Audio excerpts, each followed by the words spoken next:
You know, because we invited you and it was on the rundown. I love being on with you guys. Let's, that sounds good. Yeah, Let's talk Sixers. Oh, no, he would do it for free. It ain't as big as your check, my man.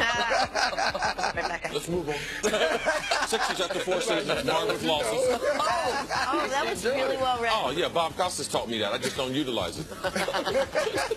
After 4 seasons, I won't tell you what Randy Moss taught me. After 4 seasons marred with losses and not the close ones, the really ugly, lopsided kind of losses and seasons, the Sixers have finally won their first playoff series since back in 2012, beating the Heat in 5 games. Happened last night.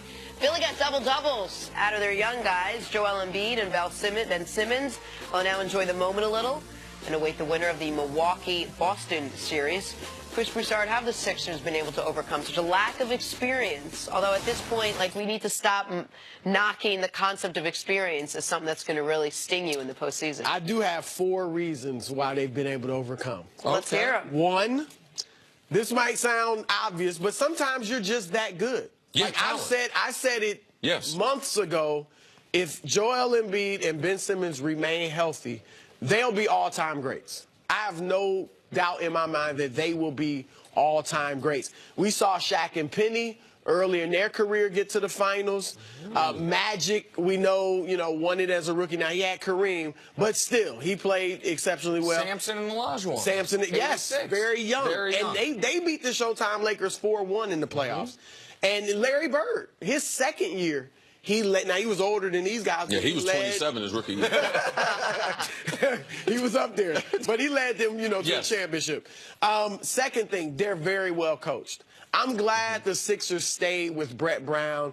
He coached through all the process and all that losing, and they could have easily just been like, the stench is on him. It's just he's connected to all that losing. We got to get rid of him. But they stuck with him, and he is. You look at the sets they run. Yes. They're not this basic team that Ben creates everything, or you just throw it to Embiid, let him do his thing. They have great sets. If it gets guys open, it allows Simmons to do his thing. And they're patient enough to stay with them late in the game. Even last night's game, not playing great. You could see them running the sets that they were, and them counter. They had a set, and then they had a counter off of that set. So I'm with you on that. Go ahead. Use your other reason. 3, defense. I mean, defense, your offense may fluctuate, come and go. Defense wins, period. And if you can play good defense, and they did all year, you're going to have a chance to win. And then 4th, let's face it, they're not facing murderer's row. Yeah. That might be the biggest thing. It don't matter experience when you're playing against someone that's better than you. Exactly. I mean, look, Miami, there's no world beater in the East now that Cleveland has come down to earth. And so the only part that you didn't say, because I had a 3-pointed thing. I said coaching, I said team building, which is they have found players that fit the way they're trying to play basketball. And then this kind of goes along with the talent part. The swagger, the confidence those guys have. When you said Embiid and Simmons are going to be all-time greats if they stay healthy, guess who totally agrees with you? Joel Embiid and Ben Simmons. I was just going to say that. Like they carry themselves like, listen, we know how good we are. We know Embiid, I understand he might rub some people the wrong way. I like it. But, I mean, Embiid is taunting you in your face regularly, basically from the opening tip. Ben Simmons, that's not his personality, but he exudes a level of cool confidence that you don't see out of a first-year player. Which I got to be honest, did you see it at LSU? I didn't see it at LSU. Now, he played great individually, and maybe I was skewed because they didn't even make the tournament.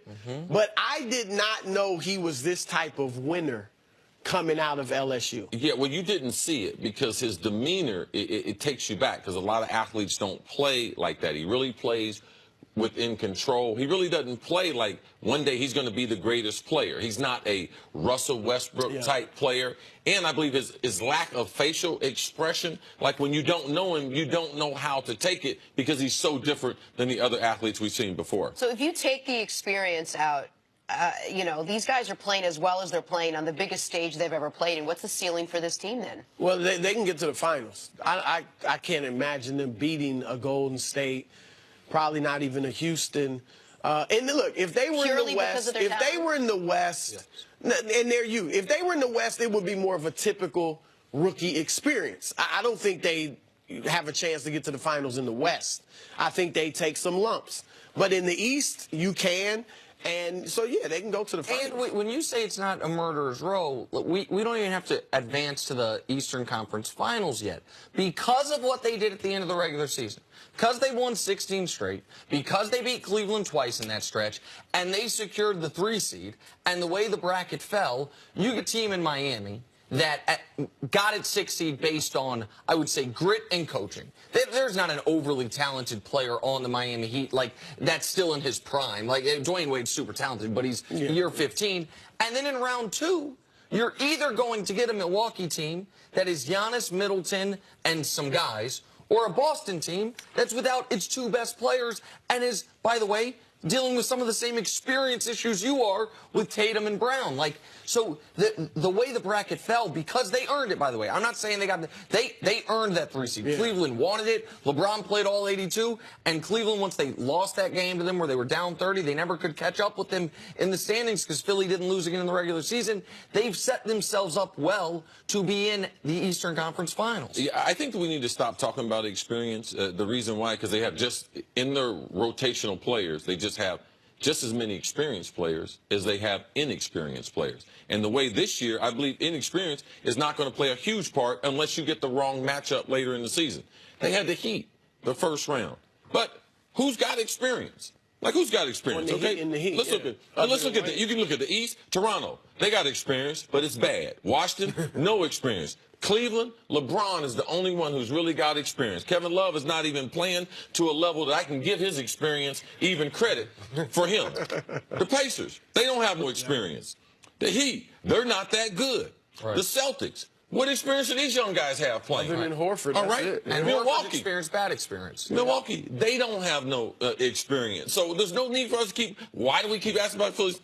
This is the year where experience, it does not matter. When you look at Bellanova, when you look at JJ, Ilyasova, like these guys have eaten up that equation of experience because they play the roles that I believe are harder to play because they got to knock down shots. Joel Embiid, he can play inside. He hadn't even been playing great. Hadn't received no criticism. Ben's game is not a hard game to play. He plays in transition. He is the focal point as far as passing the ball. He plays good defense. As a young player, these are the roles I would rather play compared to J.J. Redick. Man, I got to knock down shots. Bellinelli, man, I got to knock down shots. I do. Look, I think they'd be better off facing Milwaukee in the next round. I think they would handle Milwaukee pretty easily. I think Boston, I would pick Philly over Boston. I think Boston could beat them, though. Just because they play so smart, they're so well coached, they play so hard. They got home court if they play them. Boston would have home court. I think Philly would be a favorite over either team. Yeah. I think I understand what your point is. One other thing about the if Boston beats them without their 2 best players, the process has hit a glitch. Okay?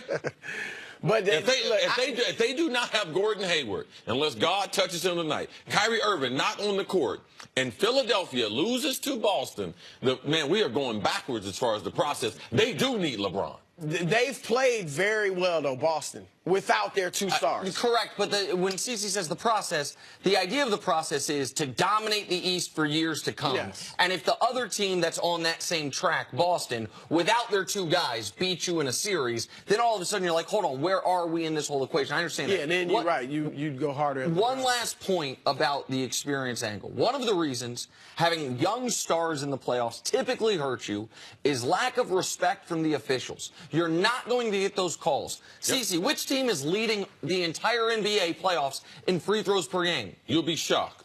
The Sixers, and they're shooting 31 a game. Which player is leading the entire NBA playoffs in free throw attempts per game? Joel Embiid. So, like, that's been... Well, not many teams have inside players. And Simmons, he's averaging, I think, 7.5 in the playoffs. Mm-hmm. He gets inside and he gets fouled. And they're drawing 29 fouls a game. No other team's drawing more than 24.5. Like, so whether it's because of style of play or they're getting the respect or just good fortune, that lack of respect young teams usually have to deal with from the refs, they haven't had to deal with it. It's been the opposite. They've gotten the line more than anybody. That mutes some of the lack of experience as well. Chris, thanks so much for joining us. You've got such good experience, and you shared it with us. It does, man. Talent, coaching, We defense. pencil in another Super Bowl for the Patriots. We'll tell you why we're asking next on First Things First. You gonna be here tomorrow? It's going to be a hell of a competition. Oh, okay. Because I can't still tomorrow. Next week, when you ain't talking.